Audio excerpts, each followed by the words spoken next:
know the why human trafficking work is needed? To fight for the freedom of modern-day slaves. But love, passion, commitment isn't all you need to be an effective and successful anti-trafficking advocate. Learn the how. I'm Dr. Celia Williamson, Director of the Human Trafficking and Social Justice Institute at the University of Toledo. Welcome to the Emancipation Nation podcast, where I'll provide you with the latest and best methods, policy, and practice discussed by experienced experts in the field so that you can cut through the noise, save time, and be about the work of saving lives. Welcome to the Emancipation Nation, episode 175. This is Dr. Celia Williamson, and today I have some special guests, two women that are sisters. And, what do you do when you're in a pandemic, except you're an extrovert? So the world has totally flipped upside down on you. What do? Lemons, lemonade. So you take your anxiety, you take your depression, you take your inability to interact with the world, and you channel it into something successful, not only successful, but that helps other people. Man, this is beautiful. So I want to introduce you to Amanda and Shannon. So welcome, women. Hi. Thank you so much for having us. That was a wonderful intro. I'm going to have you start telling our story. Well, I love it because it so kind of matches who I am. I know you started a business and then you went and got your sister. Okay. My sister, who will listen to this episode, can relate because anything I do, mastermind that I come up with, I go and get my sister and she has to be involved as well. Yes. So story of our life. I'm so glad that you all are here. So you started a business called Ring True. So tell us about what Ring True is.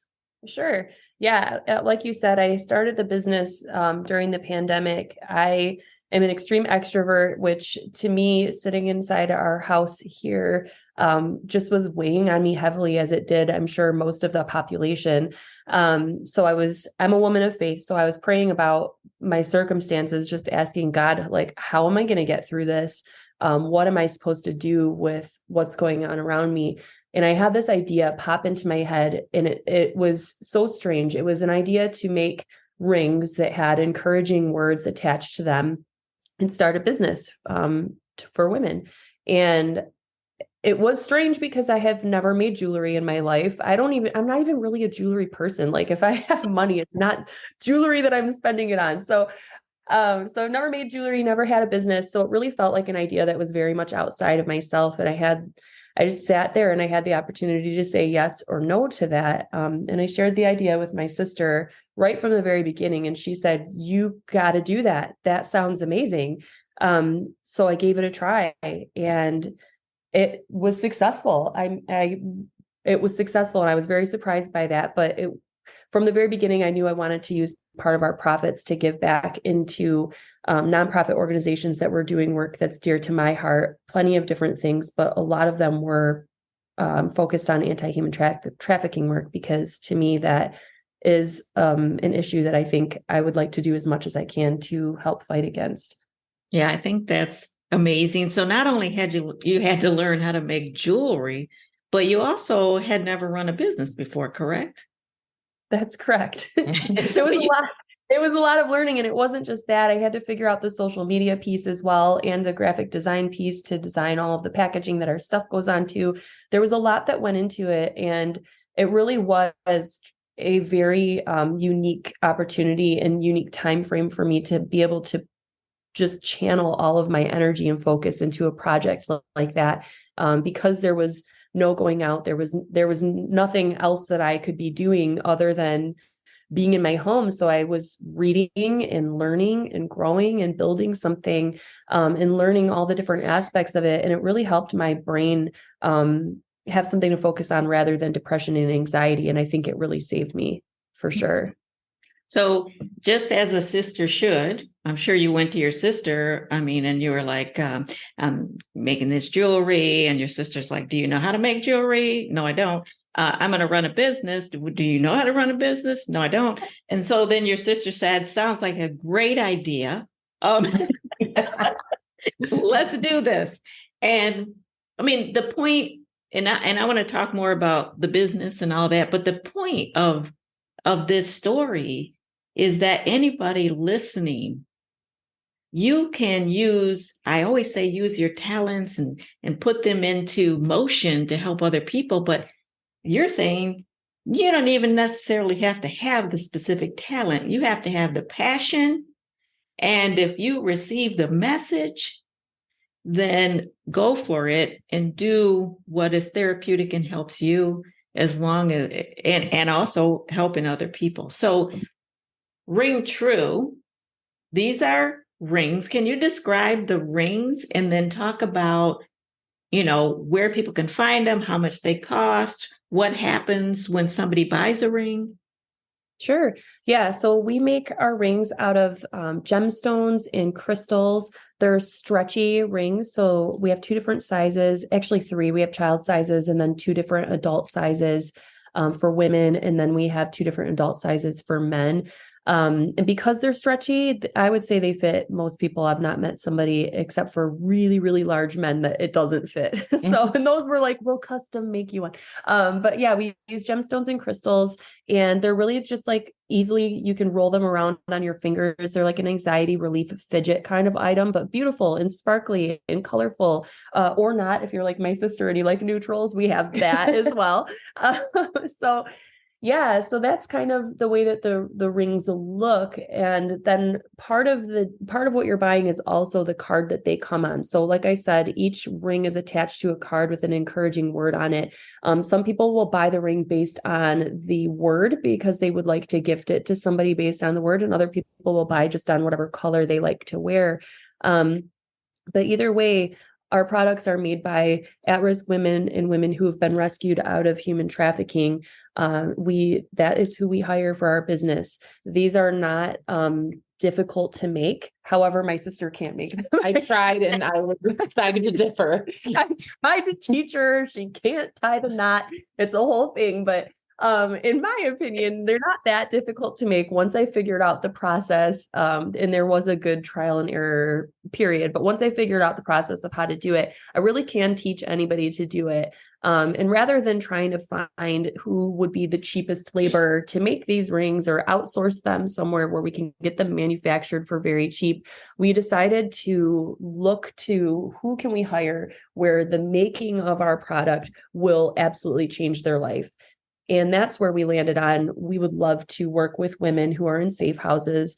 A lot of times, women who've been rescued out of trafficking and are in safe houses have a period of recovery where they don't want to leave the safe house for one reason or another, whether they don't feel safe in a crowd or they just need some time to rest and heal. We wanted to be able to provide an outlet for those women to earn an income for themselves, to feel strong and good about themselves and have something that they make that the world thinks is beautiful, something that they can do that people want to buy.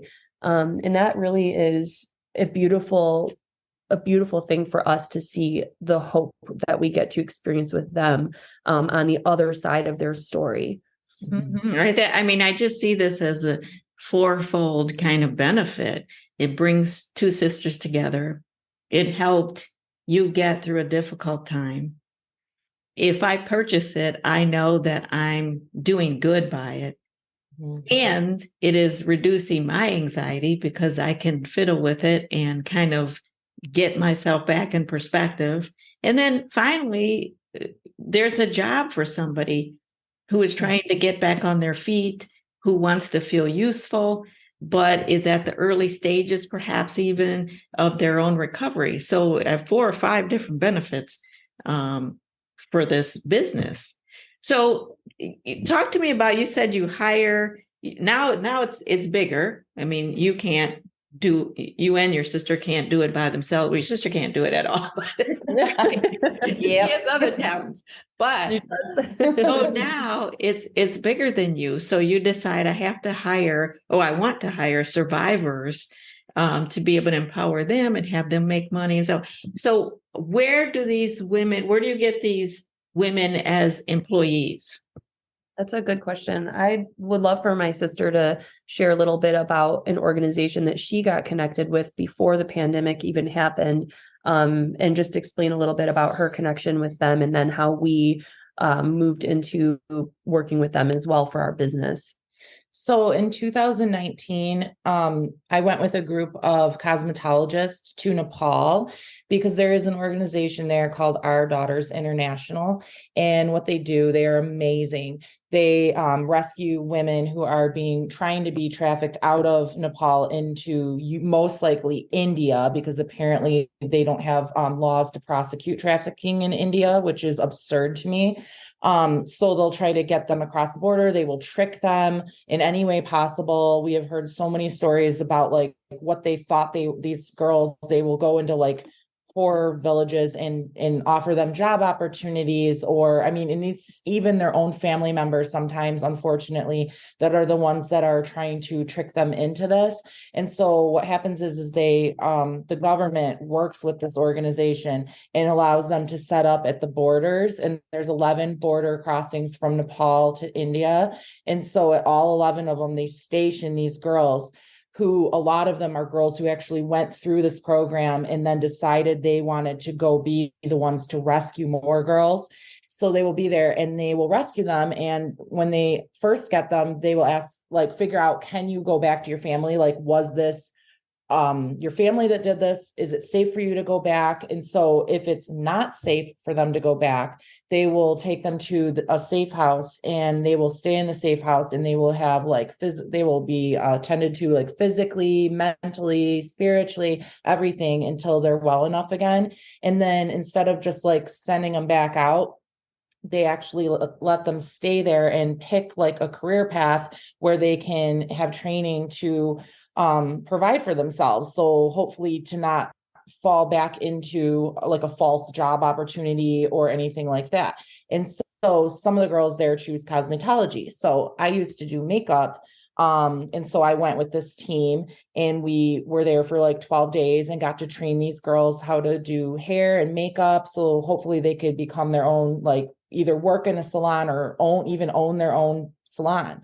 And so, I just fell in love with them, and so when the opportunity came around again last year, the same group was going, and they asked if I wanted to go again for makeup. And I just didn't feel like I don't really do makeup anymore as much. I'm more like focused in on my regular full-time job, which is at a church, and then also with our business. And so I was just thinking about it, and I immediately was like, no, I'm not going, just because I just don't feel like you should, like, I feel like I need to go if I felt called to go, not just go to go. Mm-hmm. So I was sitting there and I was just thinking about it, and then it just zapped me, which I believe is God, and was like, what if we could train the girls there to make our rings? Like, that's like, I don't know if this can even be a thing. And so I looked into it, and we had a lot of meetings with the person who runs Our Daughters International, and they decided that would be awesome. And they invited us to come. And so we got to travel with the same group, but like kind of do our own thing and train them. And it was absolutely amazing. Yeah. And if she wants to tell you more about like the girl, we don't name any names because they're survivors, and we're not supposed to share their names or pictures, but like she can tell you more about the girl who is our employee. Yeah. I was so excited. There was a young woman, she was 19 years old, and she was our first hire through that organization. She had specifically chosen jewelry making as her career path, and surprise, she got us. So it was such an interesting situation, because to be there with her and see her and know what she's come through, but not the specifics of her story, but just to know why she was there at all, is heartbreaking. Any person who has gone through something like that, you just want, like, your heart goes out to them. And so I wanted to just break down in tears and hug her and love her and tell her how sad I was for what had happened to her. But that's not what we were there for.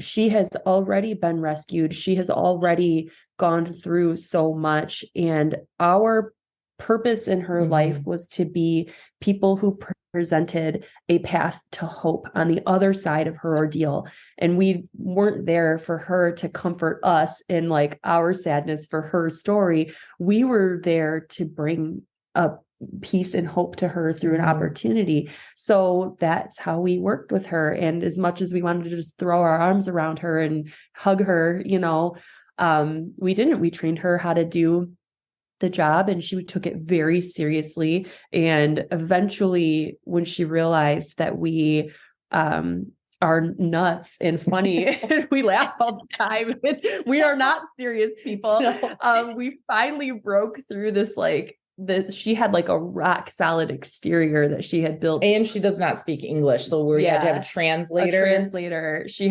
definitely had some walls up for like the first 4 days. She didn't smile even one time. Because she was all serious trying to do a good job. Like, here we came from America and we're here to train her and she's going to work for our business. And little did she know that we're like, we love you.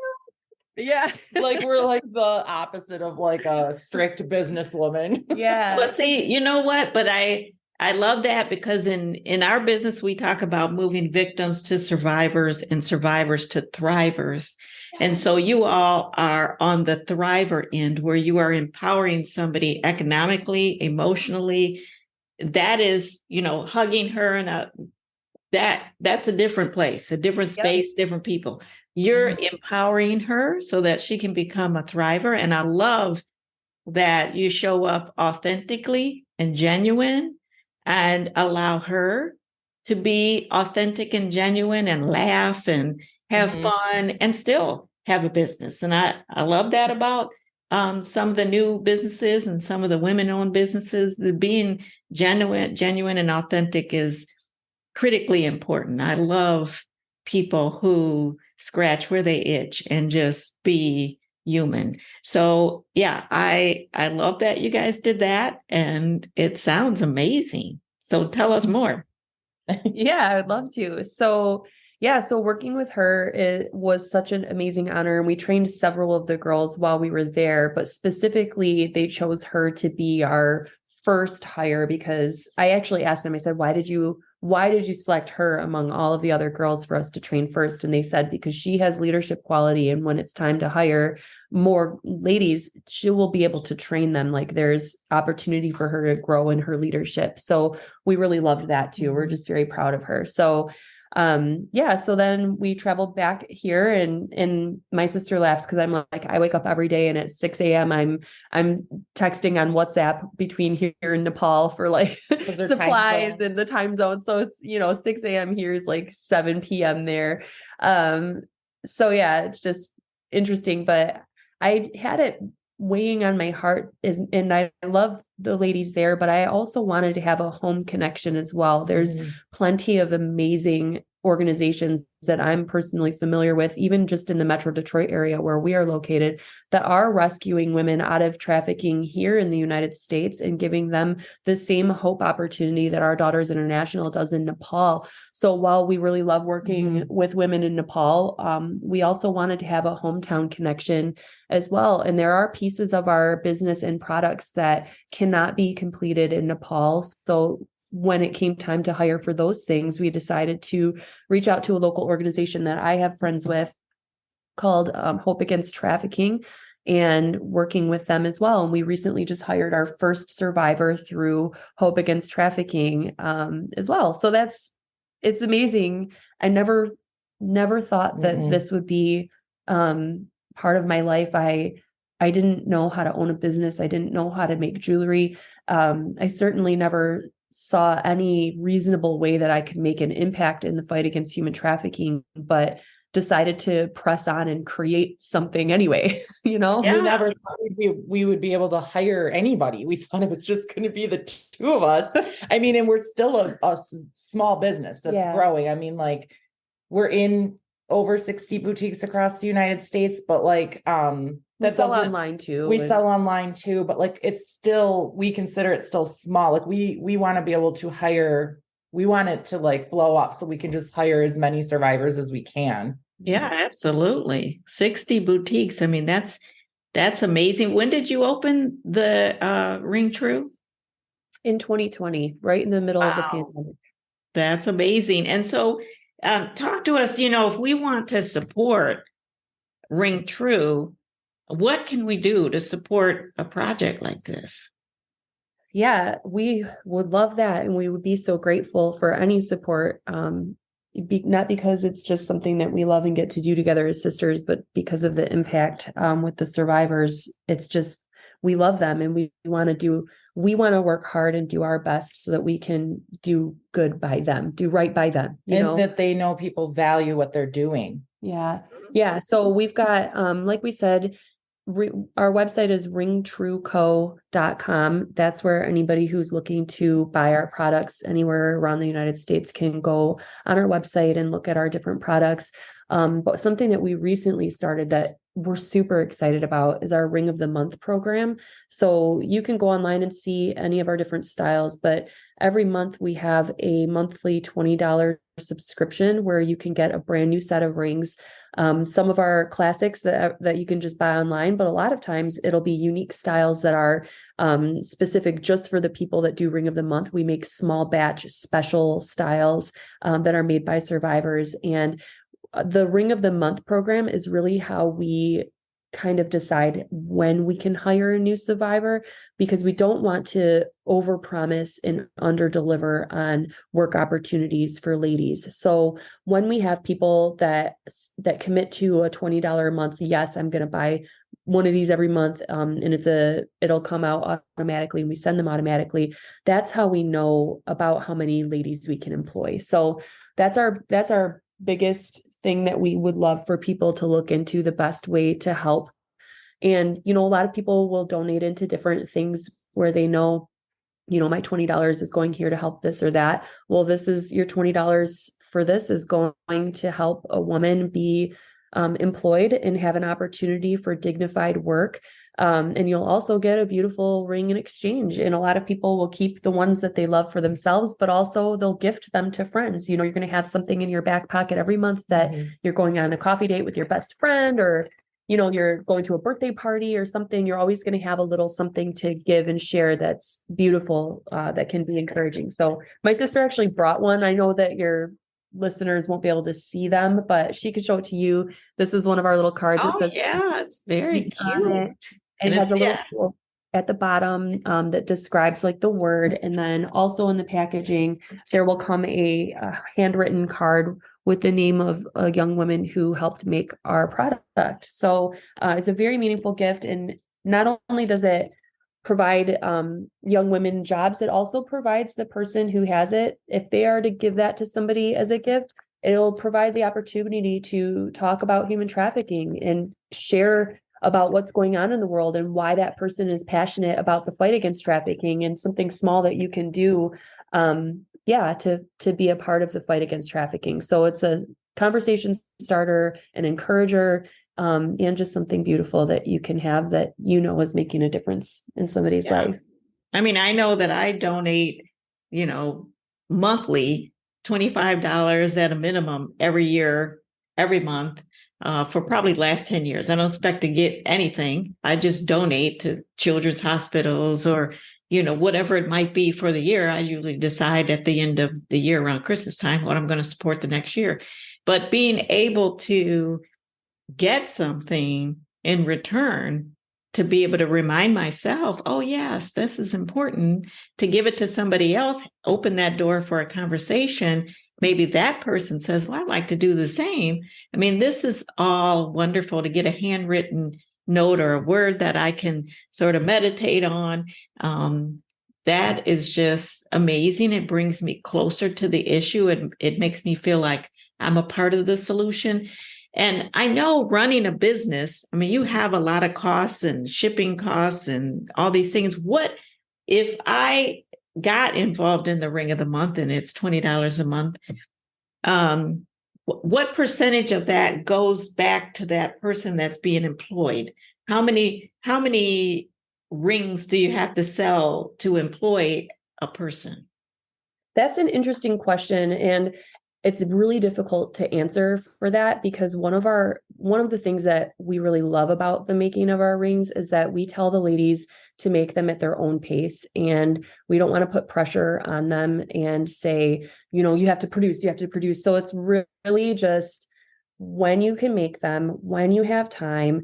And we work with the organizations to really set that pace based on the woman. So it's hard to say how many people for the ring of the month that it would take to pay one woman or another, just because they all work at their own pace and they make as much as they can make according to their own mental health and ability. So it's just more for us that we are able to know that we're going to have consistent work to give to the ladies. But we also do give back at least 10% of everything we make just straight to the organization. And that's aside from what we pay the women. That's like from our own profits rather than putting anything in our pocket. We're putting it back into the organizations. So you automatically give 10% to the organization, plus you pay the woman who's making the product as well directly.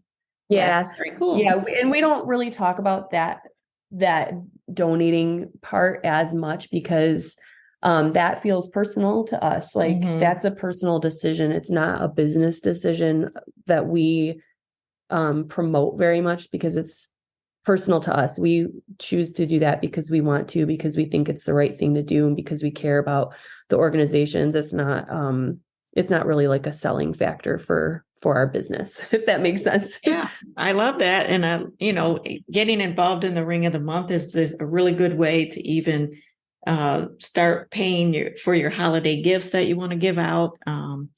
And by December you would have, I don't know how many if you got into the Ring of the Month. So that's another good way to just take care of your own personal self. I'm knocking out my Christmas gifts or knocking out my holiday gifts, Yeah. So that's just another way. So if I want to close by just hearing from each of you, talk to the audience of listeners, those people that are like, I don't have a talent, I don't have a skill, but I have a lot of fear about jumping into the ring and living my life and helping other people.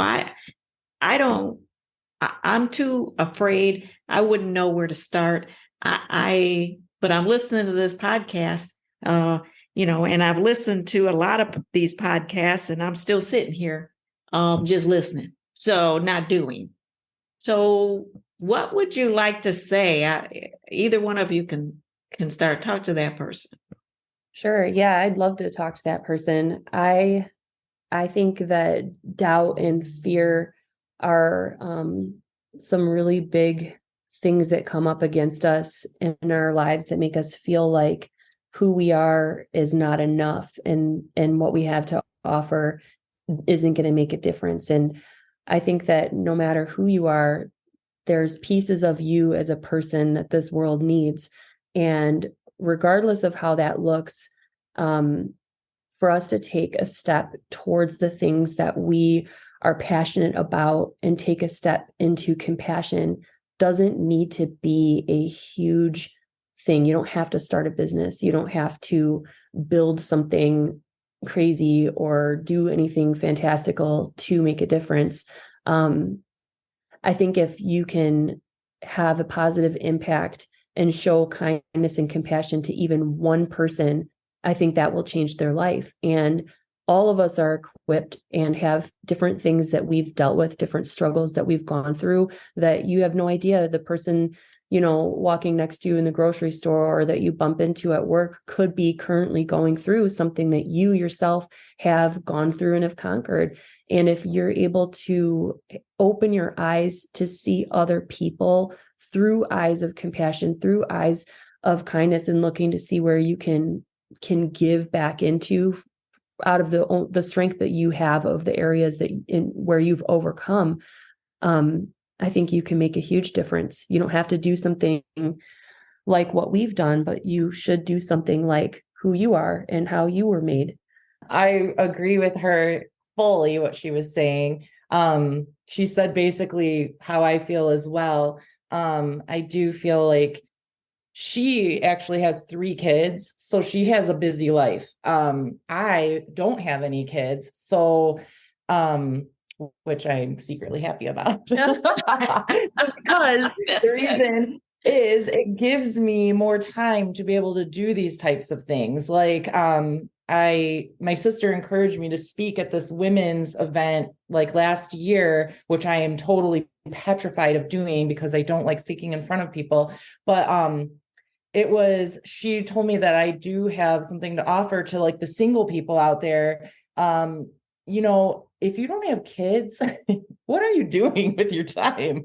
Like she has no time to do anything. I'm like sitting here thinking like, wow, like I have my job, but like besides that, all my spare time, what am I choosing to do with that? And what I'm choosing to do with that is, trying to make a difference, like how she was saying, and finding something that is important to you and that you care about, and then just doing it. Like it's one thing to care about something, that's great.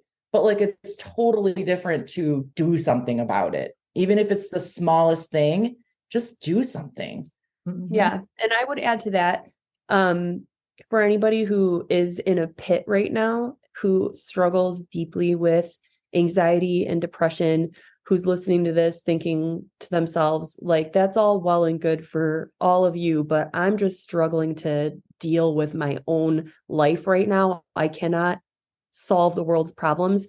Maybe what it looks like is to start by doing something to love yourself today, doing something to be well within your own heart and mind today, and focus on your own mental health so that when you're ready, you are in a healthy mindset to take a step towards compassion for another person. I think being compassionate towards ourselves first, and really giving ourselves space to have hope within our own hearts first, matters deeply. So don't feel like you've failed if you're still in that part of your life.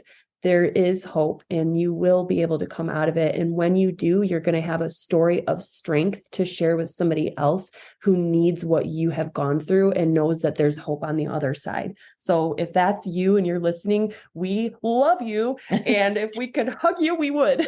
Yes. Yes. Well, it all, of course, rings true because it comes from Amanda and Shannon, who run a company called Ring True. So thank you all so much for your time. I just appreciate you so much. I know you are both extremely busy, so I really appreciate the time. So thank you for coming on the show.